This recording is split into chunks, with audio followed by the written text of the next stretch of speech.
lihat.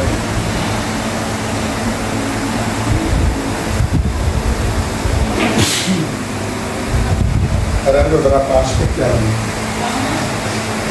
bisa menjadi apa namanya sorotan.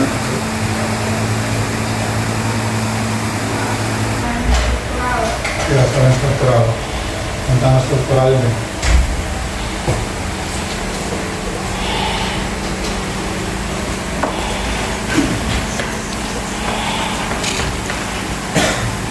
Misalnya, isolasi dan keterbatasan.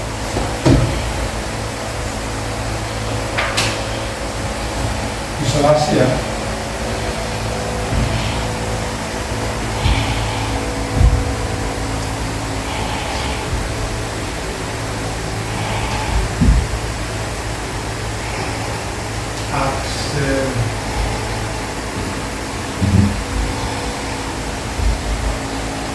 Siapa bisa menjelaskan ini? Yang bagian musim batu ini. Keterbatasan dan isolasi dan keterbatasan dan aksesibilitas. Mengapa? Siapa bisa menjelaskan?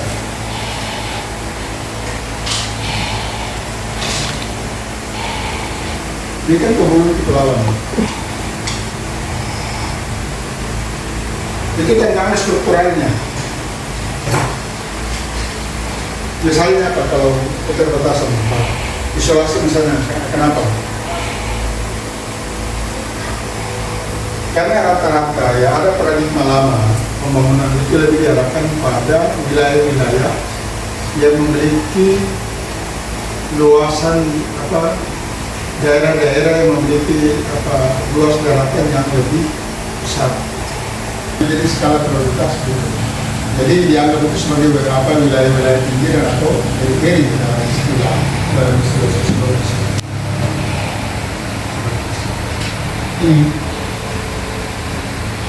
Begitu juga keterbatasan dalam soal aksesibilitas. Dalam aspek mana saja misalnya. Mengapa mereka mengalami kesulitan? Karena dibatasi oleh apa? Dibatasi oleh wilayah perairan. Coba Anda ke wilayah sebagaimana dialami oleh sebagian warga yang berada di wilayah-wilayah kepulauan yang luas daratannya jauh lebih luas ketimbang wilayah-wilayah daerah-daerah kepulauan. Itu faktor pertama. Yang kedua, Kenapa ini terisolasi? Pertama, dari segi apa? Dari segi jarak.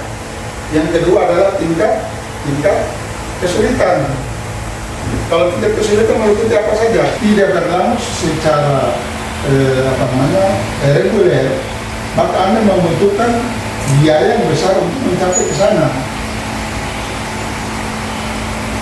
Misalnya, Anda ingin ke Pulau Bintara misalnya, dulu.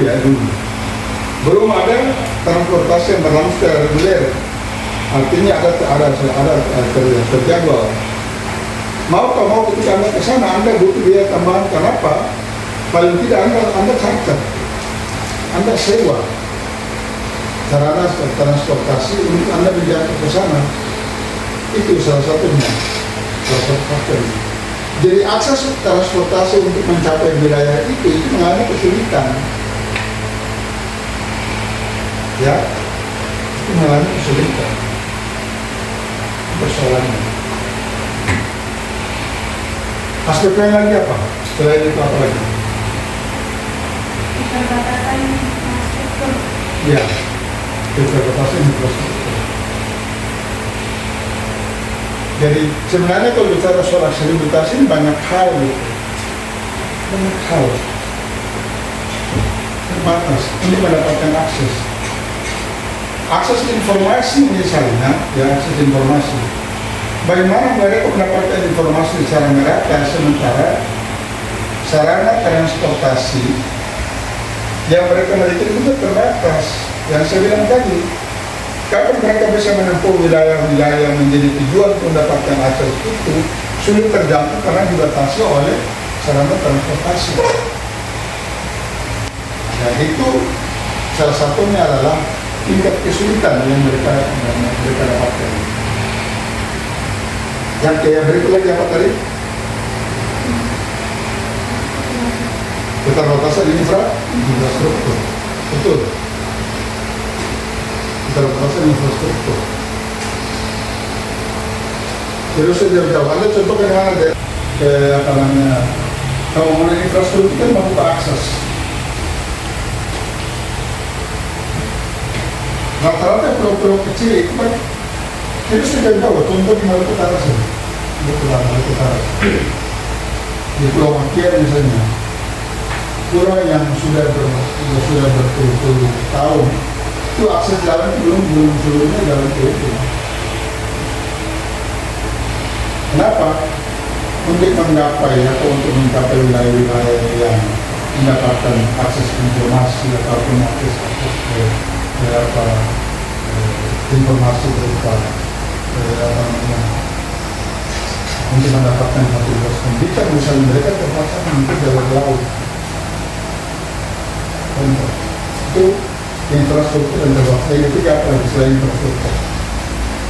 Marginalisasi ekonomi. Ya, marginalisasi ekonomi. Rata-rata ya perputaran roda perekonomian itu berada di wilayah-wilayah yang menjadi pusat investasi. Nah, rata-rata para investor itu mengejar apa? Mengejar apa? Profit atau keuntungan gitu. Dia tidak akan mungkin melakukan investasi di wilayah-wilayah yang secara ekonomi tidak memberikan keuntungan secara finansial. Tidak mungkin gitu. Itu tidak mungkin. Ya, itu sangat terbatas. Yang berikut lagi apa? Tadi apa tadi? Marginalisasi ekonomi. Kemudian yang kedua, ya di samping itu juga marginalisasi ekonomi. Termasuk juga kan pembangunan infrastruktur yang menunjang kegiatan perekonomian itu juga sangat terbatas. Misalnya apa? Akses mengenai pembangunan pasar misalnya. Gitu. Apalagi selain pasar apa lagi? Yang berikut.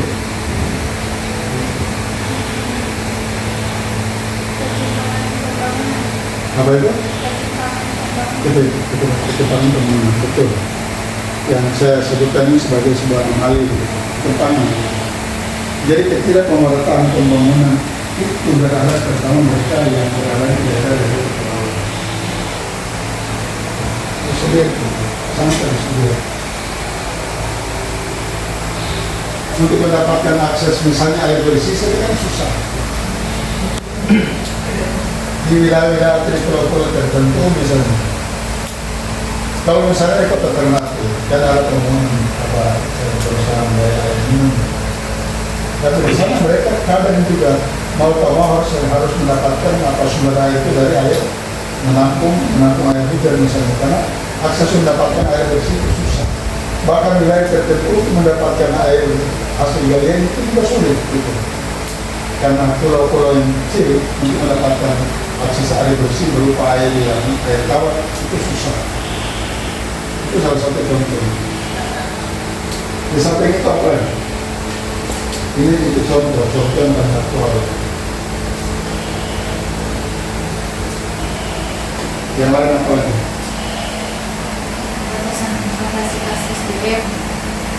Iya, dan itu pengaruhnya berubah. Karena satu sistem yang lumpuh dia bisa berpengaruh pada yang lain. Kenapa bayangkan?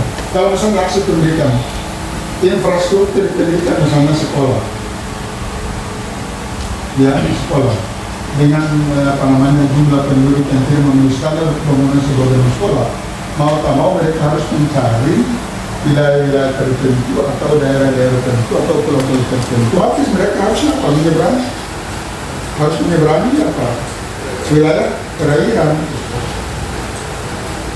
Itu adalah salah satu salah satu penyebab dari terbatasnya infrastruktur, misalnya di sektor pendidikan.